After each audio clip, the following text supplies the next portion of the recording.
Hello students, कैसे हो बेटा आप सब। तो लास्ट लेक्चर के अंदर बेटा हमने ACL और उसके एप्लीकेशंस को समझा था। तो हमने दो एप्लीकेशन को कवर किया था। एक तो थी हमारे पास एक स्ट्रेट वायर की वजह से मैग्नेटिक फील्ड निकालना। हालांकि इसको हम पहले भी कर चुके हैं, बट जैसा कि आपको पता है कि ACL से ये ज़्यादा सिंप्लीफाइड वे में होता है। बस 2 स्टेप के अंदर हमारा आंसर आ जाता है। और नेक्स्ट हमने सोलेनॉइड के बारे में पढ़ा था। जैसे अब आपके सामने कुछ ऐसे टाइप का स्ट्रक्चर दिखाई दे तो आप क्या कहेंगे? तो आप कहेंगे एक सोलेनॉइड है। बेसिकली ये सारे क्या है, इसके टर्न्स हैं। ये आपको दिखाने के लिए दूर दूर बनाए गए हैं, लेकिन जब हम एक्चुअल सोलेनॉइड को देखते हैं तो ये टर्न्स जो होते हैं काफ़ी क्लोज होते हैं। तो अब हम एक काम करें, हम देखो ये एक एंड है सोलेनॉइड का, ये दूसरा एंड है। इन दोनों एंड को आपस में ज्वाइन कर देते हैं। ज्वाइन करेंगे तो कैसा स्ट्रक्चर बनेगा बेटा? देखिए, जैसे मैंने क्या किया कि एंड्स ऑफ द सोलेनॉइड्स को ज्वाइन कर दिया, तो कुछ ही ऐसे फ्लावर जैसा स्ट्रक्चर बन गया। इसी का ही नाम होता है बेटा टोरॉइड, ठीक है। और यही हमारी नेक्स्ट एप्लीकेशन है। तो देखिए अब हम क्या करने वाले हैं। बेसिकली ये हमने सोलेनॉइड पढ़ा था और हमने क्या किया है कि एंड्स ऑफ द सोलेनॉइड को आपस में ज्वाइन कर दिया है। तो क्या आप पहचान पा रहे हैं इसका एंड कहाँ पे है? नहीं पहचान पा रहे तो हम इसको क्या बोल सकते हैं? हम इसको एंडलेस सोलेनॉइड बोल सकते हैं। क्या बोल सकते हैं बेटा इसको? Endless solenoid. और एंडलेस सोलेनॉइड ही क्या होता है? टोरॉइड होता है। तो हमारी नेक्स्ट एप्लीकेशन है कि हमें मैग्नेटिक फील्ड फाइंड करना है बेटा, किसके लिए? टोरॉइड के लिए। अब देखिए एग्जाम में जो बोर्ड पॉइंट ऑफ व्यू से क्वेश्चन पूछे जाते हैं उसमें आपका जो बहुत ही कॉमन क्वेश्चन होता है इस चैप्टर से वो ये होता है कि टोरॉइड होता क्या है। फिर वो आपसे टोरॉइड की कहीं ना कहीं किसी ना किसी पॉइंट पे मैग्नेटिक फील्ड की कैलकुलेशन करवा सकते हैं। और उसके बाद वो आपसे क्या करवाएंगे बेटा? उसके बाद वो आपसे मैग्नेटिक फील्ड लाइंस का पैटर्न ड्रॉ करवाते हैं। और बेसिकली कभी कभी सोलेनॉइड की मैग्नेटिक फील्ड लाइन से कंपैरिजन करवा लिया जाता है। तो देखिए बेटा क्या हो रहा है, अगर आपसे कोई बोले कि व्हाट इज टोरॉइड, तो हम कहेंगे कि when we join the ends of a solenoid then toroid is form. या फिर हम कह सकते हैं कि एंडलेस सोलेनॉइड को ही हम क्या बोलते हैं? टोरॉइड। तो ये हो गया बेटा आपकी डेफिनेशन।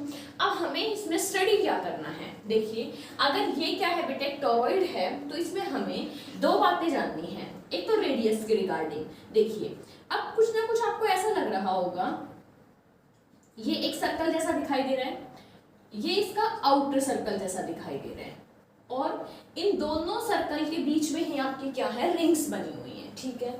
तो देखिए क्या है बेटा, ये आपका इनर रेडियस है, ये आपका आउटर रेडियस है। लेकिन हम यहाँ पे जो चीज यूज करेंगे वो करेंगे एवरेज रेडियस। तो देखिए अब मैं एक थर्ड टर्म बोलने जा रही हूँ आर। और व्हाट इज आर?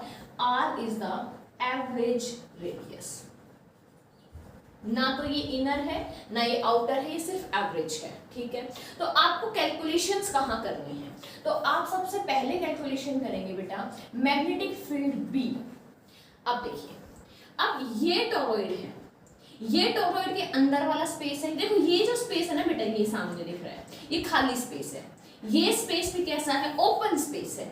लेकिन ये स्पेस कैसा है? मतलब R1 और R2 के बीच का स्पेस कैसा है? R1 और R2 के बीच का वो स्पेस है जिसमें रिंग्स बनी हुई है। क्या ये बात समझ आई आपको? तो हम सबसे पहले कैलकुलेशन करना चाहेंगे B at a point lie in the open space of toroid, ठीक है। और ओपन स्पेस मैंने अभी बताया कौन कौन से हैं, ये भी ओपन स्पेस है और ये भी ओपन स्पेस है। तो फिर हम इसको बोलेंगे इनसाइड ओपन स्पेस, इसको बोलेंगे हम आउटसाइड ओपन स्पेस। तो आपको दोनों के लिए ही कैलकुलेशन करनी है। तो हम अपने टर्म को थोड़ा सा मॉडिफाई करते हैं कि we want to calculate the magnetic field at a point lie inside, ठीक है। पॉइंट कहाँ लाई करना चाहिए? Inside open space of toroid. तो हम यहाँ पे एक वर्ड और ऐड करेंगे इनसाइड, जो इसका इंटीरियर पॉइंट हो गया, ठीक है। कौन सा पॉइंट इसका? बिल्कुल इंटीरियर पॉइंट। तो क्या स्टेप्स है बेटा हमारे? सबसे पहला स्टेप था कि जिस भी पॉइंट के ऊपर आपको क्या निकालना है? Magnetic field. सपोज करो मैं इस पॉइंट पे निकालना चाहती हूँ, तो क्या करें? सबसे पहले यहाँ पे एम्पीरियन लूप बनाएंगे। तो देखिए हम यहाँ पे एम्पीरियन लूप बनाएंगे। इससे पहले हम टोरॉइड के बारे में थोड़ा सा जान लेते हैं। देखिए क्या हमें कहेंगे बेटा R1 R2 इनर और आउटर रेडियस है, R जो है आपका एवरेज रेडियस है, उसके अलावा एक आपके पास टर्म आएगी capital N। What is capital N? It is the total number of turns. क्या है? Total number of turns. ठीक है। और इसके अलावा बस हमें यही बातें ध्यान रखनी है कि ये टोटल n टर्न्स हैं और I जो है वो करंट थ्रू ईच टर्न, हर टर्न के साथ एसोसिएटेड जो करंट है वो क्या है? I। अब आप डायरेक्शन अपने अकॉर्डिंग अज्यूम कर सकते हैं। तो आप ये मान लीजिए कि इस तरीके से मैं करंट बना रही हूँ। इस तरीके से बनाने का क्या मतलब है? ये लूप ऐसे बनाएंगे मैंने, ऐसे देखिए, तो करंट ऐसे बाहर आ रहा है और फिर अंदर जा रहा है, फिर ऐसे नेक्स्ट में फिर बाहर आ रहा है, फिर अंदर जा रहा है, फिर बाहर आ रहा है, फिर अंदर जा रहा है।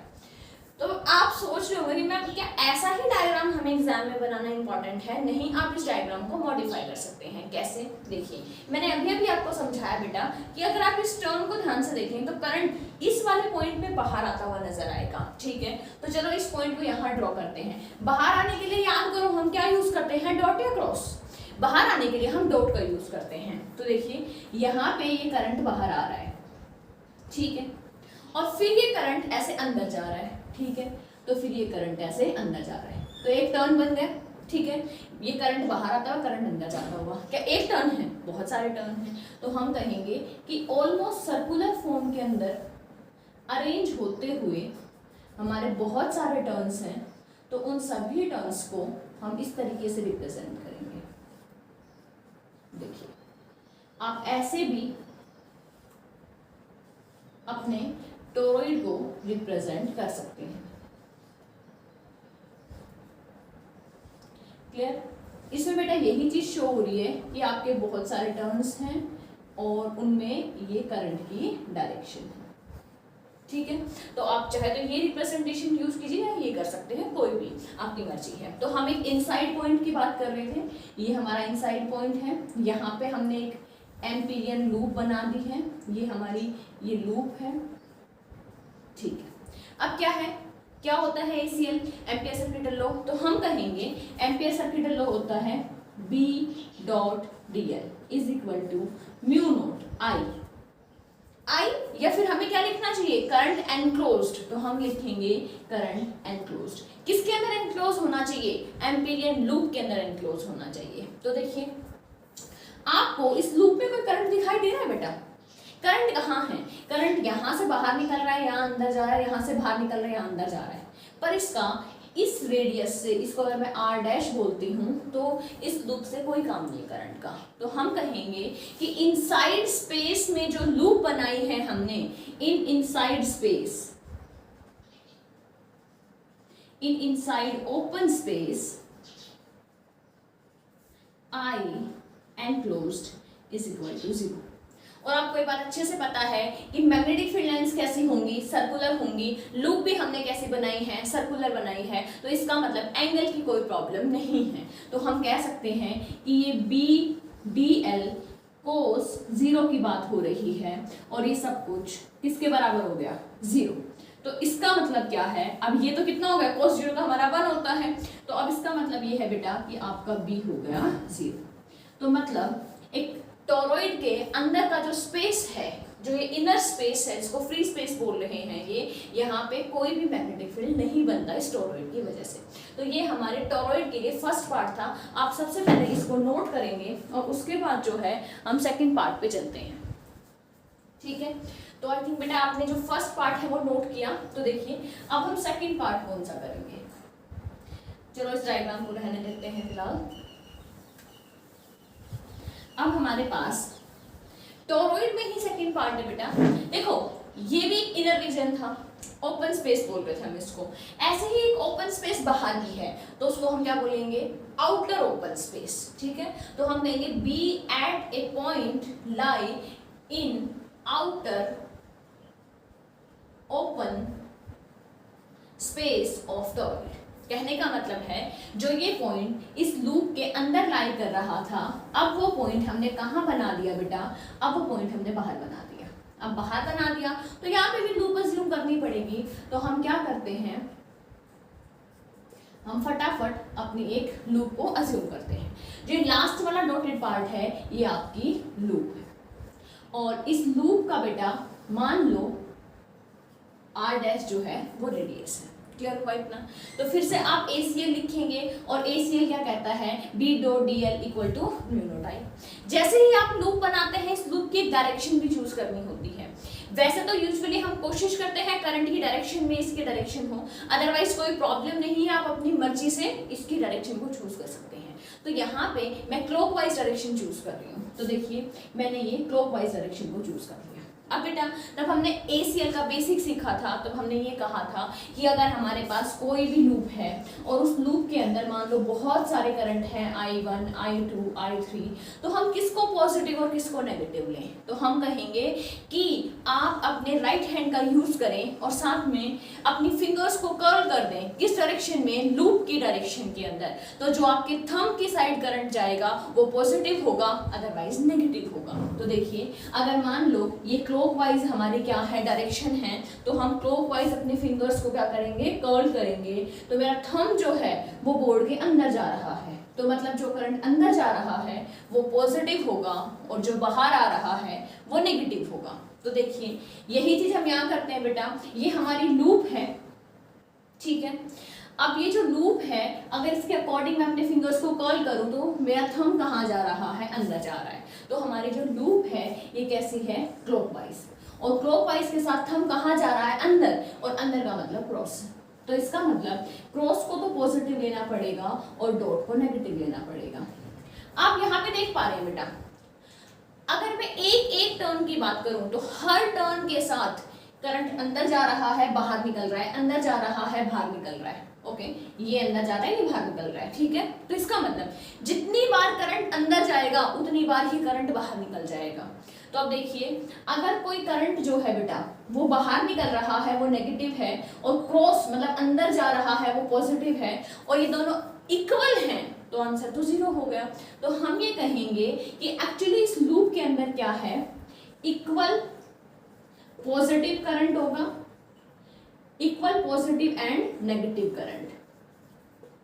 लेकिन हमें तो किससे मतलब होता है, हमें तो आई एन क्लोज से मतलब होता है। किससे मतलब होता है, आई एन क्लोज से। अब आई एन क्लोज बोलो बेटा, तो देखो इसको हम थोड़ा सा और अच्छे से लिखते हैं, B D L cos 0 integral is equal to mu naught I. I में कौन कौन से आने चाहिए, हमें लेने हैं डॉट वाले भी और हमें लेने हैं क्रॉस।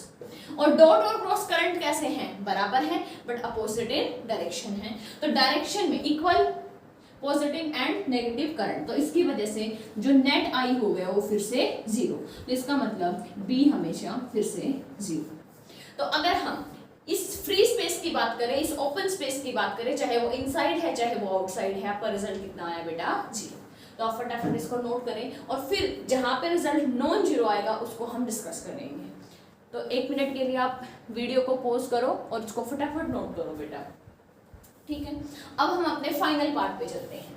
अब थर्ड पार्ट क्या कहता है हमसे, देखिए थर्ड पार्ट के लिए जो चीजें हमें नहीं चाहिए उनको हम फिलहाल हटा देते हैं। अब आप खुद सोच के देखिए कि हम जो लास्ट वाला पार्ट है वो कहाँ कंसिडर करना चाहेंगे।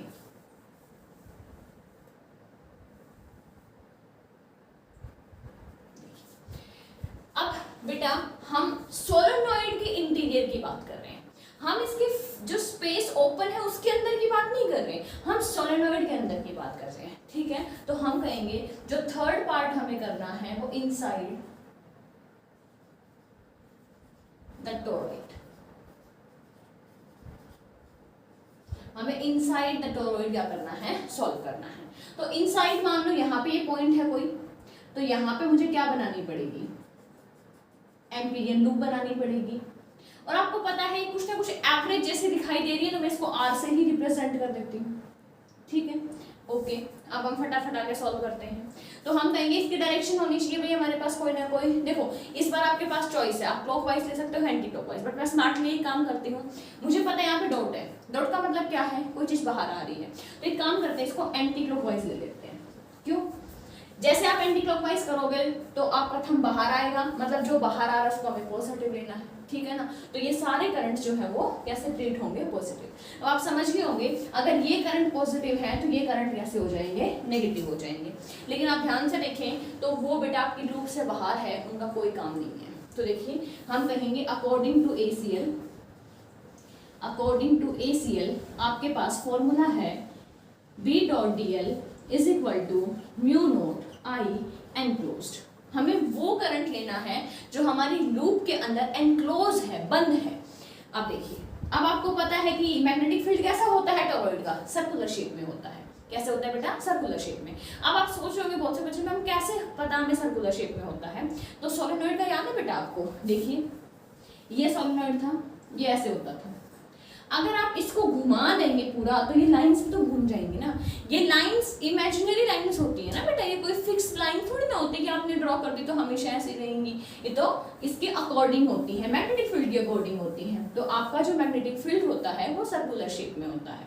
देखिए अब हम करते हैं इसको कि सर्कुलर शेप में ही आपका मैग्नेटिक फील्ड है, सर्कुलर शेप में ही आपकी क्या है, लूप है। तो एंगल तो कितना हो जाएगा, एंगल तो हो जाएगा 0 डिग्री, ठीक है, is equal to mu naught I enclosed in the loop. अब बताइए कि लूप में कितने नंबर ऑफ टर्न्स हैं भाई। ये देखिए ये लूप है, ये तो पूरे हमारे टॉरॉइड को कवर कर रही है। अब पूरे टॉरॉइड के अंदर क्या है बेटा, n नंबर ऑफ टर्न्स है। एक टर्न में कितना करंट है बेटा, I है। तो एक बात बताओ, टोटल करंट कितना होगा, टोटल करंट होगा Ni, ठीक। अब देखिए B को हम बाहर निकाल सकते हैं, ये हो गया 1 हो गया। Integration of dl is equal to mu naught Ni। अब dl क्या है, हमारी लूप का छोटा सा पार्ट है, और लूप का छोटा सा पार्ट है तो इंटीग्रेशन होके बन जाएगा 2πr। अब देखिए अब b equal to mu naught capital N I upon 2πr। अब आप सोच रहे होंगे कि हमने सोलेनोइड में जो आंसर पढ़ा था वो पढ़ा था म्यू नोट Ni, बट वहां पे n था स्मॉल। अब आप याद करो स्मॉल n क्या था, स्मॉल n था number of turns per unit length. अगर बेटा मैं देखूं ये शेप कैसी है, सर्कुलर, और सर्कुलर शेप में पूरी लेंथ क्या होती है 2πr। तो हम कह सकते हैं कि ये n अपॉन 2πr कहीं ना कहीं क्या है, यहाँ पे r जो है वो एवरेज रेडियस है, तो ये average number of turns per unit length है। तो आप कह सकते हैं कि n अपॉन 2πr ये है आपका average number of turns per unit length, जिसको आप किससे रिप्रेजेंट करेंगे बेटा, जिसको आप स्मॉल n से रिप्रेजेंट करेंगे। तो फटाफट देखिए b is equal to mu naught Ni, बिल्कुल वही फॉर्मूला आ गया जो हमने सोलेनोइड के लिए पढ़ा था, बस वहां पे n/l नहीं, यहाँ पे n/2πr है, ठीक है। तो ये हमारा टॉरॉइड कंप्लीट हुआ। अब टॉरॉइड में आपने क्या क्या सीखा बेटा, कि हमने बेसिकली सोलेनोइड के ही एंड्स को ज्वाइन किया था। मैग्नेटिक फील्ड लाइन सर्कुलर होती हैं, ठीक है, और सिर्फ कहाँ होती है, देखो यहाँ मैग्नेटिक फील्ड 0 है, बाहर मैग्नेटिक फील्ड 0 है। इसका मतलब जो मैग्नेटिक फील्ड लाइंस है वो आपके टॉरॉइड की जो कोर है उसी में ही कन्फाइन है, और ये हमारे लिए काफी यूजफुल होता है, ठीक है। तो टॉरॉइड के बारे में एक अच्छी बात ये है बेटा कि आपकी जो मैग्नेटिक फील्ड लाइंस हैं वो सर्कुलर इन शेप हैं और वो आपकी कोर के अंदर ही कन्फाइन रह जाती हैं। तो अभी आप इसको नोट करें, फिर हम अपनी नेक्स्ट एप्लीकेशन पे चलेंगे, ठीक है। अब देखिए बेटा टॉरॉइड के बाद हमारे पास कौन सी आती है नेक्स्ट एप्लीकेशन, जो हमने फर्स्ट एप्लीकेशन पढ़ी थी कहीं ना कहीं वो उसके रिलेटेड ही है। फर्स्ट एप्लीकेशन क्या थी हमारे पास, सबसे पहली एप्लीकेशन थी हमारे पास जिसमें हमने स्ट्रेट वायर के लिए पढ़ा था। अब कोई आपसे वायर पूछे तो वायर क्या होती है, वायर बेसिकली सिलेंड्रिकल शेप में होती है। जैसे वायर है, ठीक है, बहुत ही थिन है, हम उसके डायमेंशंस को नेग्लेक्ट कर देते हैं, पर अगर कोई आपसे पूछे तो आप क्या कहेंगे, किस शेप के लेके चलेंगे, तो हम कहेंगे कि कहीं ना कहीं हमने क्या लिया है, एक सिलेंडर लिया है, ठीक है। तो वायर तो बेटा मोटी भी हो सकती है ना, जैसे देखिए अगर मैं इसको वायर बोलती हूँ तो आपको दिखाई दे रहा है कि है क्या, एक सिलेंड्रिकल शेप है, सामने क्रॉस सेक्शन सर्कुलर दिखाई दे रहा है। तो सेम हमें यही काम करना है बेटा, अब हमें एक सिलेंडर के लिए क्या निकालना है, मैग्नेटिक फील्ड निकालना है। तो देखिए ये बेटा आपके बोर्ड पॉइंट ऑफ व्यू के लिए भी काफ़ी इंपॉर्टेंट है। तो हमारी फोर्थ एप्लीकेशन है magnetic field due to thick cylinder. भाई थिक क्यों बोला? क्योंकि सिलेंडर शेप में तो हमारी वायर भी होती है, लेकिन वो पतली होती है, उसका जो हम डायमेंशन से ऑलमोस्ट नेग्लेक्ट कर देते हैं, सिर्फ हम उसकी लेंथ को काउंट में लेते हैं। तो देखिए अब सिलेंडर ड्रॉ करते हैं एक हमारे पास। तो अगर हम सामने से देखें तो ये हमारा थिक लॉन्ग सिलेंडर कर लेते हैं बेटा इसको, क्योंकि हम इसको इनफाइनाइट के हिसाब से ही सॉल्व करते हैं। तो देखिए ये इसको इनफाइनाइट बना दिया गया है। ओके, अगर इस टॉप पोर्शन को आप सामने से देखें तो कैसे दिखाई देगा? सर्कुलर शेप में, क्योंकि दिख रहा है यहाँ से कैसा है, ये सर्कुलर शेप है। अब आगे देखिए, अब हमें क्या करना है। अब इसमें कंडीशन सुनिए ध्यान से, क्या है कि मान लो ये रेडियस r है, तो ये ऊपर का एरिया क्या हो जाएगा? पाई r स्क्वायर, जिसको हम a से डिनोट करेंगे, और a को हम क्या बोलेंगे? इसका क्रॉस सेक्शन बोलेंगे। तो हम कहेंगे कि a जो है वो एरिया ऑफ क्रॉस सेक्शन है। इनफाइनाइट लेंथ और लेंथ के बारे में हम बात नहीं करेंगे। अब इसके अंदर बेटा I करंट फ्लो हो रहा है, ठीक है। अब हम कहेंगे I इज द करंट। अब बात समझ आती है कि I क्या करंट, कौन सा करंट है? तो एक्चुअली इसके अंदर बेटा हम ना करंट डेंसिटी को डिफाइन करते हैं। ये जो सिलेंडर है आपका, ये यूनिफॉर्म करंट डेंसिटी का है, ठीक है। तो हम कहेंगे कि यूनिफॉर्म करंट डेंसिटी, मतलब इसकी जो करंट डेंसिटी है, जिसको हम J बोलते हैं, जो कि I/A होता है, ये कांस्टेंट है। इस तरीके का हमने एक सिलेंडर को अज्यूम किया है। आप जो नॉन यूनिफॉर्म करंट डेंसिटी है उसके लिए भी सॉल्व कर सकते हैं, पर फिलहाल जो है हम किसके लिए अप्रोच कर रहे हैं? हम यूनिफॉर्म करंट डेंसिटी के लिए, मतलब ये J की वैल्यू क्या रहेगी? कांस्टेंट रहेगी, ठीक है। अब सिमिलर हमें इसके अंदर 3 केस पढ़ने हैं बेटा।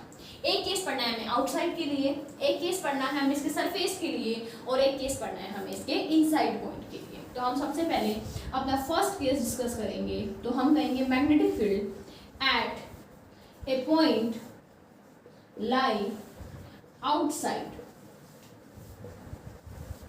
द सिलेंडर, ठीक है। Point lie outside the cylinder.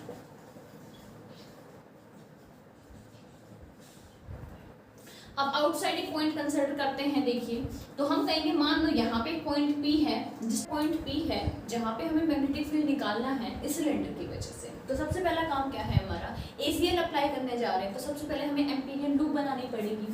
तो यहाँ पे हम एक एम्पीरियन लूप बनाते हैं, ठीक है। एम्पीरियन लूप जो है उसका जो रेडियस है वो मान लो कैपिटल R है, क्लियर। अब आगे देखिए, अब क्या लगाना है हमें? एम्पियर सर्किटल लॉ लगाना है। क्या कहता है? ये कहता है B.dl is equal to mu naught I enclosed, ठीक है। देखिए कि J क्या है बेटा? Current density. I जो है वो टोटल करंट है, और A क्या है? टोटल एरिया है। ये ध्यान रखना आप।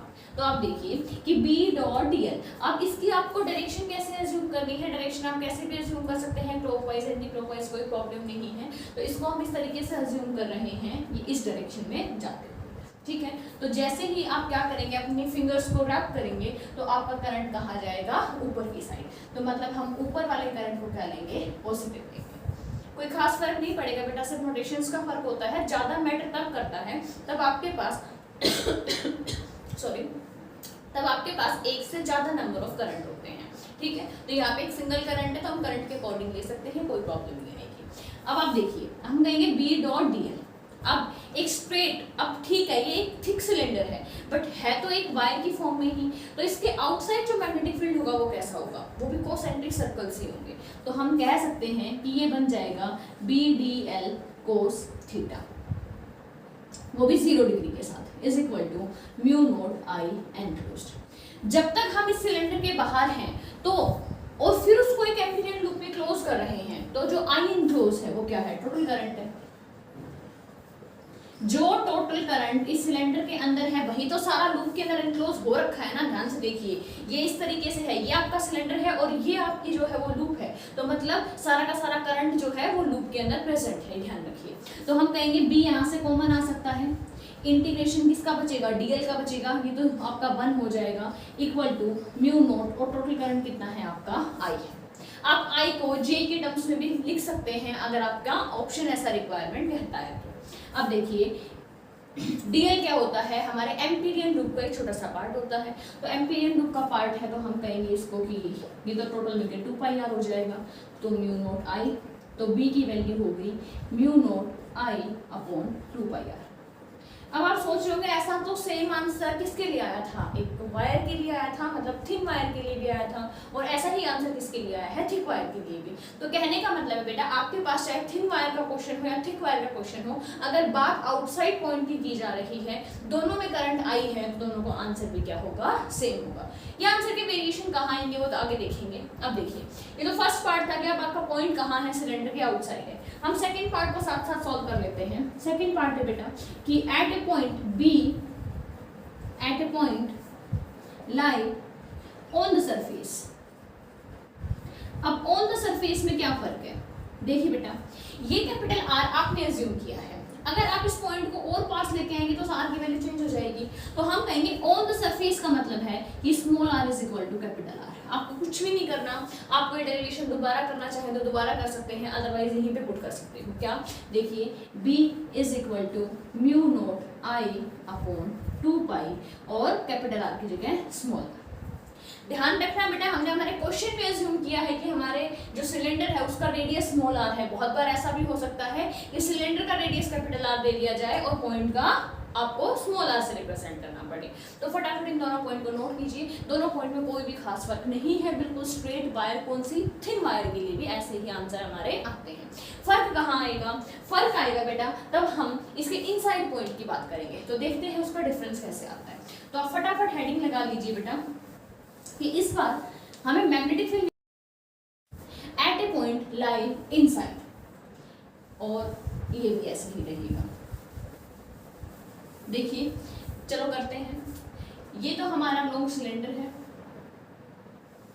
ठीक है। अब हमने एक पॉइंट कंसिडर कर लिया इनसाइड, तो इनसाइड मान लो ये एक पॉइंट है। अगर ये पॉइंट है तो आपको यहाँ पे एक एम्पीरियन लूप भी बनानी पड़ेगी। सामने से देखेंगे तो कैसा लगेगा, ऐसा देखिए ये सेंटर है, मान लो ये पॉइंट है और ये आपने क्या बना दी, एक लूप बना दी, ठीक है। अब देखिए अब बेटा जो आई करंट है ना ये पूरे में फैला हुआ है, इक्वली डिस्ट्रीब्यूटेड है, ऐसे मतलब मैंने इस तरीके से आपको शो करके दिखा दिया, ये देखिए। लेकिन आपको यहाँ पे जो आई एनक्लोज लिखना होता है वो कहाँ का लिखना होता है, वो तो सिर्फ आपको लूप के लिए लिखना होता है। इस बार हमारी लूप कौन सी है, डॉटेड फॉर्म में, और अगर मैं डॉटेड फॉर्म के अकॉर्डिंग देखूं तो सिर्फ ये पोर्शन है जिसको मैं अभी मार्क कर रही हूँ, जिसमें आपको ऐसे क्रॉस बनता दिखाई दे रहा है या बॉक्स बनते दिखाई दे रहे हैं, यही वो पोर्शन है जो आपका लूप के अंदर आता है। जो ये पोर्शन बच गया जहां से मैं ये मार्कर हटा देती हूँ, ये जो पोर्शन है बेटा ये इस बार आपकी लूप में नहीं आता। ये पोर्शन हालांकि किसका है, ये सिलेंडर का पार्ट तो है बट ये किस में नहीं है, ये लूप में नहीं है।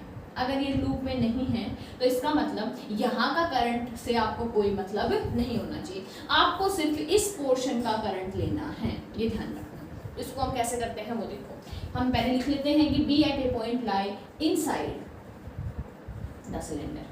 सबसे पहले हमने ACL लिखा, ये हमारा ACL हो गया, ठीक है। हमारी मेन प्रॉब्लम है आई एनक्लोज को निकालना, तो हम कहेंगे कि आई जो करंट है बेटा वो कितने के अंदर आता है। देखो अगर पूरे का ये मैंने रेडियस r बोला है तो आपने कहा कि pi R square in area pi R square, current कितना है आई। तो एक बात बताओ अगर 1 होता एरिया तो करंट कितना होता, लेकिन हमें किससे मतलब है, हमें हमारी लूप से मतलब है। हमारी लूप जो है वो कैपिटल आर रेडियस की है, कितने की है, कैपिटल आर। तो हम कहेंगे हमें in area pi capital R square में करंट निकालना है, तो ये हो गया हमारा करंट एनक्लोज्ड। ध्यान से देखिए ये है I R square upon small R square, ठीक है। अब देखिए आई एनक्लोज की जगह इसको पुट कर सकते हैं, इसको हम थोड़ा सा सॉल्व कर लें तो ये बनेगा सिंपल बेटा B dot D L cos theta as usual जैसे चलता हुआ आ रहा है इक्वल टू म्यू नॉट, और हम यहाँ से अपनी वैल्यू पुट करेंगे I R square upon small R square. Clear. आगे देखिए साथ में क्या करना है, b तो बाहर आ जाएगा, नीचे लिख रही हूँ बेटा, इंटीग्रेशन ऑफ dl होगा equal to mu naught I capital R square upon small r square. कोई दिक्कत नहीं आनी चाहिए यहाँ तक। अब आगे देखिए, आगे है बेटा हमारे पास कि b ये बनेगा बेटा 2 पाई r। कौन सा r होना चाहिए, खुद सोचिए, मैंने सही लिखा है गलत लिखा है बेटा। ये जो dl होता है ये एम्पीरियन लूप का होता है, और यहाँ पे हम एम्पीरियन लूप के कैपिटल R यूज कर रहे हैं, तो हमें यहाँ पे क्या लिखना चाहिए, कैपिटल R लिखना चाहिए। आगे देखिए, ये है म्यू नोट आई R square upon small r square. देखिए एक r से एक r कैंसिल हो चुका है बेटा, ठीक है, और आपका b का आंसर आ चुका है म्यू नोट आई R upon small r square. Clear, ठीक है। तो अब देखिए बेटा, जो हम जिसको वेरी करवा रहे हैं वो कौन सा फैक्टर है, वो ये फैक्टर है। लूप के लिए लूप भी तो वेरी कर सकती है ना, लूप आपने यहाँ बनाई है, लूप तो यहाँ पे भी हो सकती है, लूप तो यहाँ हो सकती है, बाहर भी हो सकती है। तो वेरिएशन में कौन है, वेरिएशन में कैपिटल R है, ठीक है। यूजुअली हम क्या करते हैं, स्मॉल r को वेरी करवाते हैं, तो इसलिए प्लीज इसमें कंफ्यूज मत होना बेटा। तो हमें यहाँ से दिखाई दे रहा है कि b is directly proportional to r। मतलब अगर हमारी यही लूप बिल्कुल सेंटर पे होती, मतलब सेंटर जितनी होती, पॉइंट जैसी होती है, एक्सिस पे होती, तो इसका मतलब b कितना होना था, 0 होना था, ठीक है। तो आप फटाफट यहाँ पे नोट करो, फिर हम इसका ग्राफ भी प्लॉट करेंगे। अब देखिए,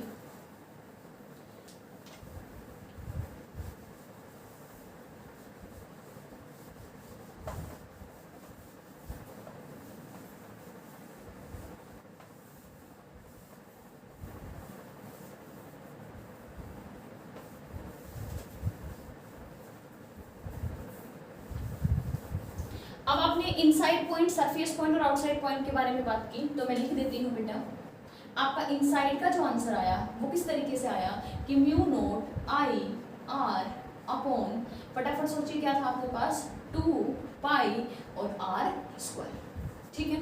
क्लियर हुआ। अब देखिए, मतलब मैं कह सकती हूँ, अरे सॉरी बेटा, ये तो b था आपका, मैग्नेटिक फील्ड था, तो b इनसाइड जो है वो डायरेक्टली प्रोपोर्शनल टू R है, ठीक है। आउटसाइड और सरफेस के लिए क्या था, अगर मैं सरफेस की बात करूं तो b ऑन द सरफेस ये था म्यू नोट आई अपॉन 2 पाई, और जो रेडियस था सिलेंडर का, अब देखो ये तो कांस्टेंट है, ये तो कैसा हो गया बेटा, कांस्टेंट हो गया। और आउटसाइड क्या है, आउटसाइड है म्यू नोट आई अपॉन 2 पाई कैपिटल R, लेकिन ये R क्या है बेटा, वेरिएबल है, तो मैं कह सकती हूँ b outside is inversely proportional to R। मतलब पहले डायरेक्टली प्रोपोर्शनल है, फिर कांस्टेंट हो रहा है, और फिर इनवर्सली प्रोपोर्शनल है, यहाँ पे बढ़ रहा है, फिर कांस्टेंट है, फिर कम होने लग गया, तो मतलब आप कह सकते हो सरफेस पे मैक्सिमम वैल्यू अटेन करता है।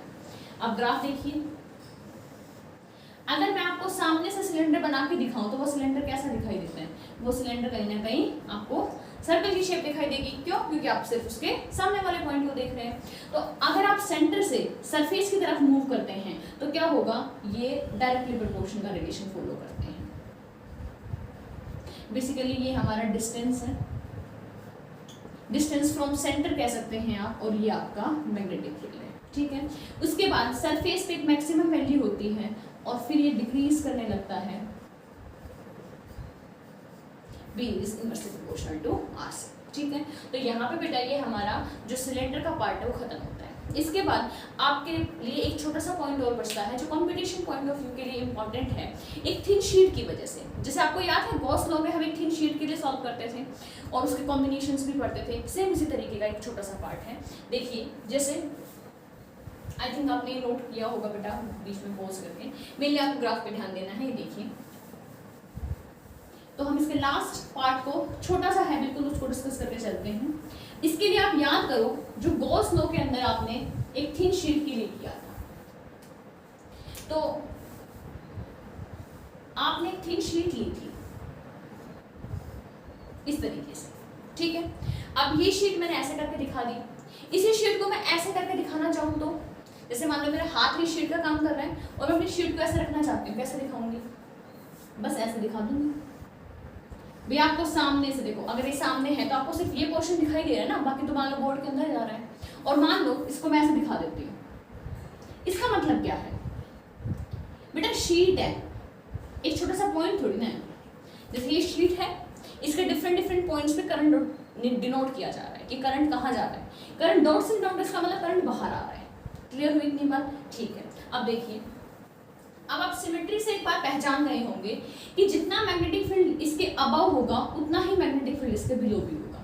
तो हम इसको कैसे सॉल्व करेंगे? हम इसको इस तरीके से सॉल्व करेंगे, यहाँ पे हम एक रेक्टेंगल अज्यूम करेंगे। देखिए यहाँ पे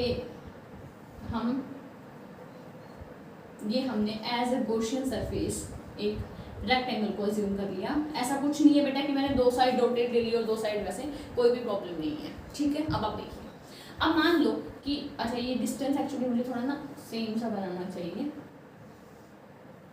आई थिंक सफिशिएंट है।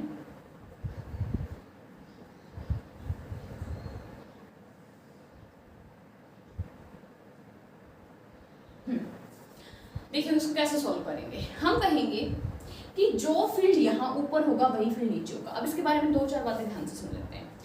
अब ना इसके एक पॉइंट ऊपर लेते हैं, एक पॉइंट यहाँ लेते हैं, एक पॉइंट यहाँ लेते हैं और एक पॉइंट यहाँ लेते हैं। ठीक है। बेसिकली आपने एक रेक्टेंगल अज्यूम किया है, इसके चार पोर्शन है, तो आपको क्या करना होता है, आपको B.dl इंटीग्रेशन करना होता है। ये पूरी लूप पे होता है और आपके इस लूप के चार पार्ट हैं। अगर मैं इसका नाम भी देना चाहूँ तो ये लूप है ABCD। ध्यान से सुनिए दोबारा से एक बार क्या है बेटा। इस बार हमने एक शीट के लिए सॉल्व करना है। ये आपको एक रेक्टेंगल फॉर्म में शीट दिखा रखी है और इसे मैं अपने हाथ से रिप्रेजेंट करना चाहूँगी। शीट है और करंट जो है वो ऐसे बाहर आता हुआ दिखाई दे रहा है आपको। ठीक है। तो आपको इस लूप के लिए आंसर निकालना है कि मैग्नेटिक फील्ड कितना होगा। तो ध्यान से देखिए, अब आपने इसके छोटे से सेक्शन के ऊपर फोकस कीजिए। करंट कहाँ, आप देखो ये पॉइंट कहाँ है बेटा, ये दोनों पॉइंट ऊपर की साइड है, तो मैग्नेटिक फील्ड कहाँ होगा, मैग्नेटिक फील्ड इस साइड होगा। तो देखिए आपको पता चल गया कि मैग्नेटिक फील्ड इस साइड होगा, यहाँ भी पता चल गया मैग्नेटिक फील्ड इस साइड होगा। ठीक है। ऐसे इस पॉइंट की बात करें, मतलब इस पॉइंट की या इस पॉइंट की, अच्छा अगर आप सोच रहे हो तो इस पॉइंट भी आप इजीली बना सकते हैं। ऊपर है ये पॉइंट, इधर होगा। ठीक है। ओके, बाहर आ रहा है ऐसे, नीचे का पॉइंट है, इस साइड मेरा हाथ आ रहा है, तो इसका मतलब इस साइड होगा। यहाँ कोई पॉइंट होता इस साइड होता, यहाँ कोई पॉइंट होता इस साइड होता। क्लियर? अब देखिए इस ABCD लूप को न्यू नोट आई, बेसिकली हम ये कहना चाह रहे हैं कि यहाँ पे जो है हम करंट डेंसिटी को डिफाइन करेंगे, मतलब करंट पर लेंथ के बारे में बात करेंगे यहाँ पे। ठीक है। तो हम जैसे इन्होंने डेंसिटी J इस तरीके से दिखा रखी है कि मान लो करंट I है और ये जो लेंथ है आपको ये ऐसे L दिखाई दे रही है, तो हम कह सकते हैं कि I की वैल्यू J × L हो जाएगी। सिर्फ अंडरस्टैंडिंग पॉइंट ऑफ व्यू के लिए है, ध्यान से सुनिए। आगे देखिए, ये ABCD लूप है, इसके हम पार्ट कर सकते हैं। हम ABCD और इन तरीके से तोड़ेंगे। तो देखिए इसके हम AB पार्ट करेंगे, प्लस इसका BC पार्ट होगा, प्लस CD पार्ट होगा और प्लस DA पार्ट होगा। देखिए बेटा अब इसकी लूप की डायरेक्शन भी तो होनी चाहिए ना, तो हमने इसी अकॉर्डिंग डायरेक्शन दी थी। ये मेरी लूप की डायरेक्शन थी। अब देखो ये लूप की डायरेक्शन, ये मैग्नेटिक फील्ड की डायरेक्शन, तो यहाँ पे थीटा कितना होगा, यहाँ पे थीटा होगा 0। ठीक है। यहाँ पे देखो लूप आ रही है नीचे और मैग्नेटिक फील्ड जा रहा है इस साइड, तो इसका मतलब एंगल कितना हो गया 90 डिग्री। इसमें भी यही होगा सेम केस, मैंने DA के लिए पहले बता दिया, तो यहाँ पे थीटा कितना होगा आपका 90 डिग्री होगा। CD की मैं बात करूँ, इसी साइड मैग्नेटिक फील्ड, इसी साइड क्या है आपकी लूप है। यहाँ पे देखिए इसी साइड मैग्नेटिक फील्ड, इसी साइड क्या है आपकी लूप है, तो यहाँ पे एंगल जो है वो फिर से 0 हो जाएगा और यहाँ पे एंगल फिर से 90 डिग्री। अब आपको पता है डॉट प्रोडक्ट है तो क्या आएगा, कोस आएगा, और कोस 90 वाले टर्म्स तो पहले ही खत्म हो जाएंगे, तो आपके पास 2 टर्म्स बचेंगी। अगर ये 2 टर्म्स बची हैं आपके पास तो इनका 2 टाइम्स होगा। कैसा होगा इनका 2 टाइम्स, तो हम कहेंगे 2 टाइम्स ऑफ B। अच्छा इसकी लेंथ कितनी है, मान लो L है, हो गया इतना। ठीक है। Equal to mu naught I।